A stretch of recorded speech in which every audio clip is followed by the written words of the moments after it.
تعالى بسرعة نعرف ايه هي اماكن النبض في جسم الانسان. والحلقة الجاية ان شاء الله هنعرف ازاي بنحسب النبض ده. رقم واحد، شريان اسمه تمبرال ارتري. الشريان ده فوق عظمة اسمها التمبرال، هنا كده فوق ودانك كده، تحط الثلاث صوابع دول والثلاث صوابع دول وتحط هنا عند اي انسان، هتحس النبض بسهولة جدا. رقم اتنين، نبض اسمه الكاروتيد ارتري، هنا بتحسه على القصبة الهوائية لجوه كده، بتحط ايدك كده. بس ده معظم الاطباء ما بيفضلوهوش، لان الشريان ده عنده حاجه اسمها بارو ريسبتور. بارو ريسبتور ديت مستقبلات بتهدي القلب بسهوله جدا، فممكن الشخص ده يغمى عليه.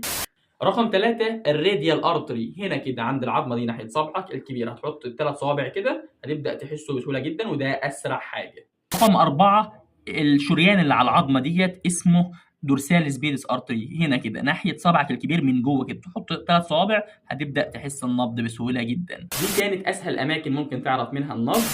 ولو عاوز تبقى جامد اشترك في قناة